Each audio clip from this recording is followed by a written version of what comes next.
نبی پاک صلی اللہ علیہ وسلم کی حدیث ہے مسلم میں طبرانی میں، حضور نے فرمایا آؤ میں تمہیں پچھلے زمانے کے ایک ایماندار نوخیز ولی اللہ کی بات سناؤں۔ پچھلے زمانے حضور نے فرمایا پچھلے زمانے میں ایک بادشاہ جادو کے زور پہ حکومت کرتا تھا۔ جب وہ ایک جادوگر اس نے رکھا ہوا تھا تو جادوگر اس کو جادو بتاتا، وہ جادو کے زور پر حکومت کرتا۔ جادوگر بوڑھا ہو گیا تو کہنے لگا بادشاہ کوئی نوجوان میرے پاس بھیج دے، اب میں بوڑھا ہو گیا ہوں میرا پتہ کوئی نہیں کب مر جاؤں۔ ایک نوجوان کی ڈیوٹی لگائی، بڑا زیرک سمجھدار، اپنے رعایا میں سے چن کے جو ذہین فطرت مزاج بچہ تھا وہ اس نے لگایا۔ اللہ کے محبوب علیہ الصلوۃ والسلام فرماتے ہیں بچہ جادو سیکھنے لگا، وقت گزرنے لگا۔ بچہ جب جادو سیکھنے جاتا تو رستے میں ایک راہب بھی تھا جو انجیل جانتا تھا، وہ اللہ اللہ سکھاتا، لوگوں کو حضرت عیسیٰ علیہ السلام کی تعلیمات سے آگاہ کرتا۔ اس نے دیکھا کہ یہاں بھی لوگ کٹھے ہیں تو وہ بچہ اس راہب کے پاس بھی اٹھنے بیٹھنے لگا۔ اب جب اس کے ساتھ اس کی گفتگو بڑھنے لگی تو اس کو باتوں میں لذت آنے لگی۔ اس نے راہب نے پوچھا کہ تو کون ہے اور کس طرح سے آیا ہے، کیا تیرا معاملہ ہے؟ اس نے کہا جی میں جادو سیکھنے جاتا ہوں، آپ کی باتیں مجھے بڑی اچھی لگتی ہیں۔ اس نے کہا دین سیکھ، جادو سیکھنے والے کافر ہو جاتے ہیں، قرآن و حدیث سیکھنے والوں کو اللہ کامل ایمان عطا فرماتا ہے۔ فرمایا یہ سیکھ۔ بچہ بیٹھنے لگا، اس کے پاس آنے لگا، باتیں دل میں گھر کرنے لگی۔ ایک وقت آیا کہ مسلمان ہو گیا، اور مسلمان کیسے ہوا؟ بچہ کہتا ہے میں تجربہ کر کے ہوا۔ اب میں تھوڑا سا وقت جادوگر کے پاس بھی جاتا اور باقی سارا وقت وہاں بیٹھتا۔ میں ایک دن جا رہا تھا تو رستے میں اژدہا تھا، بہت بڑا سانپ تھا، رستہ روک کے کھڑا تھا۔ یہ حضور نے بیان کی حدیث۔ نبی پاک صلی اللہ علیہ وسلم فرماتے ہیں بچہ کہتا ہے کہ رستے کے اندر سانپ ہے، رستے بند ہے، لوگ چھتوں درختوں پہ چڑھے ہیں، راش ہے۔ کہتے چھوٹا سا روڑا میں نے اٹھایا تو میں نے کہا اللہ اگر جادوگر سچا ہے تو اسے مار دے۔ چھوٹا سا روڑا میں نے پھینکا، اژدہا کوئی نہ مرا۔ پھر چھوٹا روڑا اٹھایا، میں نے کہا اللہ اگر وہ عالم سچا ہے تو اسے مار دے۔ اب جب میں نے روڑا مارا تو اژدہا مر گیا۔ میرے اندر سے گواہی آئی نہیں دین کی باتیں سچی ہیں، نہیں قرآن کی باتیں اسلام سمجھانے کے لیے عرض کر رہا ہوں، اگرچہ اس دور میں انجیل تھی، اللہ رسول کی باتیں اچھی ہیں۔ کہتے میں مسلمان ہو گیا، اب میں نے راہب کے پاس ہی رہنا شروع کر دیا، جادوگر کے پاس چھوڑ دیا اس بچے نے آنا۔ بادشاہ پوچھتا کہاں زیادہ وقت گزارتے ہو تو وہ بات گول کر دیتا، وقت تیزی سے بڑھنے لگا۔ اللہ نے اس نوجوان میں طاقت پیدا کر دی، اب وہ اس کے اندر نا اللہ نے توانائی روحانیت پیدا کر دی، ابھی جوان ہے، 14-15 سال عمر ہے۔ اللہ نے اب جو بیمار بھی آتا وہ دعا کرتا تو اللہ صحت عطا کر دیتا، جو بھی آتا۔ بادشاہ کا ایک درباری تھا، بادشاہ کو پنکھا جلتا تھا، وہ اندھا ہو گیا، کوئی ایسی تکلیف آئی کہ نابینا ہو گیا، بڑے علاج کرائے شفا نہیں ہوئی۔ کسی نے اس بچے کا پتہ بتایا کانوں میں، اس کے پاس گیا تو بچہ کہنے لگا شفا تو ہو جائے گی پر کلمہ پڑھنا پڑے گا، مسلمان ہونا پڑے گا، جس پیغمبر کا میں غلام ہوں تجھے بھی بننا پڑے گا، دین پہ عمل کرنا پڑے گا، اللہ شفا دیتا ہے۔ اس نے کہا تو مجھے کلمہ پڑھا، مجھے شفا دے، میں تیار ہوں۔ اس نے کہا شفا تو اللہ دیتا ہے۔ اس نے اللہ تبارک و تعالیٰ کا ذکر کر کے دعا مانگی، یہ مسلم شریف میں حدیث ہے، طبرانی میں موجود ہے۔ اللہ نے اسے شفا دی، اس نے کلمہ پڑھنا شروع کر دیا۔ یہاں ایک نقطہ لکھا ہے ہمارے علماء نے، کہتے ہیں جب اللہ ولایت عطا کرتا ہے نا تو یہ سفید بالوں والے کا حصہ نہیں ہوتی۔ اگر جوانی میں کوئی آدمی توبہ کر کے تصوف کے رستے پہ چلتا ہے تو سب سے زیادہ ولایت اللہ اسے عطا فرماتا ہے، سب سے زیادہ ولایت اس کے پاس ہوتی ہے۔ ابھی اس کے بال کالے ہیں، چڑھتی جوانی ہے، دعا کی تو اللہ نے، اور حدیث پاک میں موجود ہے کوڑے آتے تو شفا یاب ہو جاتے، اندھے آتے تو شفا یاب، برس والے آتے تو اللہ سے دے، جوان ہے۔ بادشاہ کے پاس وہ واپس گیا، وہ جو آدمی جس کی آنکھیں ٹھیک ہوئی تھی۔ بادشاہ نے پوچھا کہ کیسے شفا ملی؟ تو کہنے لگا میرے رب نے شفا دی ہے۔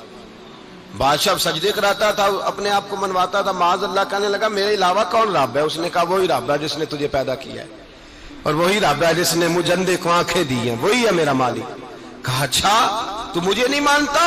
کہا نہیں میں اپنے رب کو مانتا ہوں۔ بادشاہ نے اسے سزا دی، ستایا، اس نے بچے کا پتہ بتایا، پھر بچے کو بلا کے ستایا تو اس راہب کا پتہ بتایا، راہب بھی قتل ہو گیا، نابینا بھی قتل ہو گیا۔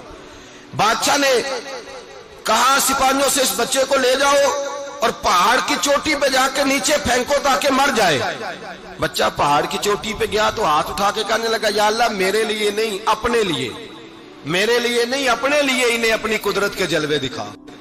میرے لیے نہیں، اللہ کے بندے اپنی جان بچانے کی دعائیں نہیں مانگتے، اپنے لیے انہیں اپنی قدرت کے جلوے دکھا. یہ دعا مانگی، جتنے لوگ ساتھ آئے تھے وہ سارے زمین پہ گرے اور سب مر گئے، پہاڑ سے گر کے مر گئے. بچہ واپس سیدھا بادشاہ کے پاس کہنے لگا لو بھائی میرے رب نے مجھے بچا لیا ہے. جوان کا ایمان دیکھو، میرے رب نے مجھے، بولو میرے اللہ نے مجھے ایمان کی گواہی دے رہا ہے، میں بچ گیا ہوں، تو جھوٹا ہے، میرا رب سچا ہے. اس نے کہا لے جاؤ اس کو دریا میں، کشتی میں بٹھاؤ، بیچ دریا کے جا کے دھکا دے دو. بیٹھے کشتی میں، دریا کے بیچ گئے، اور جب جا کے وہاں اس کو دھکا دینے لگے تو اس نے کہا اللہ میرے لیے نہیں اپنے لیے انہیں اپنی قدرت کے جلوے دکھا. بس ایک طوفان سا آیا، جتنے سپاہی ساتھ آئے تھے ڈوب کے مر گئے. وہ بچہ اٹھا اور سیدھا پھر بادشاہ کے پاس، اسی کے پاس کہنے لگا لو بھائی میرے رب نے مجھے بچا لیا ہے، تیرے پاس آیا ہوں. وہ کہنے لگا تو کیا مصیبت میرے گلے پڑ گئی ہے، کیسے جان چھوٹے گی؟ تو بچہ کہنے لگا اگر تو مجھے باندھے درخت کے ساتھ اور سارے ملک کو بلائے، لوگوں کو اکٹھا کرے، پھر تو مجھے تیر مارنا، میں تجھے بتاؤں گا کیسے مارنا ہے، میں مر جاؤں گا. اللہ کا بندہ نوجوان ایمان دیکھو، مرنے کے طریقے بتا رہا ہے، میں تجھے بتاؤں گا میں کیسے مروں گا. یہ بات کہی، بادشاہ نے سارا مجمع جمع کیا، ملک سارا باہر آ گیا، درخت کے ساتھ باندھ دیا. کہنے لگا بھائی لوگوں یہ مجھے مارنا چاہتا تھا، مار نہیں سکا، اب میں اسے بتانے لگا ہوں کہ میں کیسے مروں گا. اسے کہو جب تیر مارے تو ساتھ میرے رب کا نام بھی لے، میں اپنے رب کے نام پہ جان دوں گا، ایمان کی پختگی میں اللہ کے نام پر جان دوں گا. اسے کہو رب کے نام پہ مارے، مر جاؤں گا. بادشاہ نے اللہ کہہ کے تیر مارا، پیشانی میں لگا، بچے کی روح پرواز کر گئی. جتنا مجمع کھڑا تھا سارا کلمہ پڑھ کے مسلمان ہو گئے، سارے مسلمان ہو گئے سارے. میرے رسول پاک سید عالم صلی اللہ علیہ وسلم نے نوجوانوں کو بتایا جب تمہارے اندر ایمان کی قوت آئے گی تو اللہ تمہاری مدد کرے. فرمایا وہ نوخیز ولی تھا، ابھی جوان رانا تھا، ابھی اس کی پیشانی پر جوانی کے آثار تھے، لیکن اس نے اللہ کو راضی کیا، رب کریم کو راضی. ولایت کا مطلب بڑھاپا نہیں، ولایت کا مطلب وہ نہیں کہ جب بڑا لمبا وقت گزر جائے تو پھر آدمی آئے کہ نہیں اب کیا کرنا ہے، اب مسجد ہی ہے، اب تو اس کے علاوہ گزارا ہی کوئی نہیں. تو اس وقت کا آنا اللہ کی بارگاہ میں قبول تو ہے، لیکن شاباشی اسی کو ملتی ہے جو جوانی کا وقت آئے، جو عین اس وقت آئے جو وقت میرے رسول پاک علیہ السلام کے غلام عبداللہ ابن عمر، حضرت عبداللہ ابن عمر رضی اللہ تعالیٰ عنہ فرماتے ہیں کہ میں نکلا، مجھے سفر کے لیے جانا تھا، تو تھوڑی سی کھجوریں، تھوڑا سا سرکہ، ایک شہد کی بوتل، چیزیں میں نے سفر کے لیے ساتھ رکھ لی. میں جب مدینے سے باہر صحرا میں نکلا نا تو رمضان نہیں تھا، غیر رمضان تھا. میں نے ایک نوجوان کو دیکھا بکریاں چرا رہا ہے، بکریاں چرا رہا ہے. اے جوان، آپ فرماتے ہیں اس کا چہرہ بڑا نورانیت والا، گرد پڑی ہوئی پر بڑا حسین. فرماتے ہیں میں نے اس کو کہا کہ آ جاؤ کھانا کھا لو، روزے بھی نہیں تھے. کہنے لگا نہیں میں نے روزہ رکھا ہوا ہے. فرماتے ہیں میں نے کہا پتہ کروں کہ نیرا نیک ہی ہے کہ پرہیزگار بھی ہے. نیک وہ ہوتا ہے جو نماز پڑھے روزہ رکھے، پرہیزگار وہ ہوتا ہے جو گناہ سے بچے، وہ پرہیزگار ہوتا ہے. کہا پتہ کروں پرہیزگار بھی ہے کہ نہیں. کہتے میں قریب گیا تو میں نے جا کے اس کو کہا بھائی تیری بکریاں بڑی پیاری ہیں، میرا دل کرتا ہے کہ بکری مجھے دے دو. کہتے وہ جوان، غربت بھی، پریشانی بھی، پر دامان توکل کی یہ خوبی ہے کہ اس پر پابند لگے ہوتے ہیں، دھبے نہیں ہوتے. غربت ہے. کہا جناب ایک بکری دے دو. آنے لگا جناب بکریاں میری نہیں، بکریوں کا مالک کوئی اور ہے.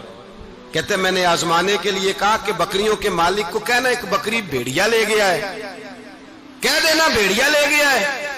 تو کہتے اس نے میری طرف دیکھا، گرد سے اس کے بال اٹے ہوئے، آنکھوں میں روشنی، چہرے پہ اطمینان، لب و لہجے میں ایمان کی طاقت. نوجوان کہنے لگا حضور بکریوں کے مالک کو تو کہہ دوں گا بھیڑیا لے گیا ہے، جب عرش کا مالک پوچھے گا تو کیا جواب دوں گا، اللہ کو کیا جواب دوں گا. کہتے ہیں میں کانپنے لگا، اس کی بات سن کے واپس آیا، جو کام نکلا تھا وہ چھوڑا، واپس لوٹ آیا. میں نے پتہ کیا کس کا غلام ہے، پتہ چلا فلاں آدمی کا ہے. کہتے میں نے پہلے غلام خریدا، پھر پتہ کیا تیرے پاس بکریاں کتنی ہیں، اس نے کہا 400. کہتے میں نے مالک سے ساری بکریاں خریدی، پھر غلام کو بلایا، پھر وہ بکریاں تحفے میں دی، تحفے میں۔ کہنے لگا حضور یہ سارا کچھ مجھے کیسے ملا؟ میں نے کہا تیرا ایمان بڑا پختہ تھا تو میرے رب نے تجھے انعام عطا فرمایا۔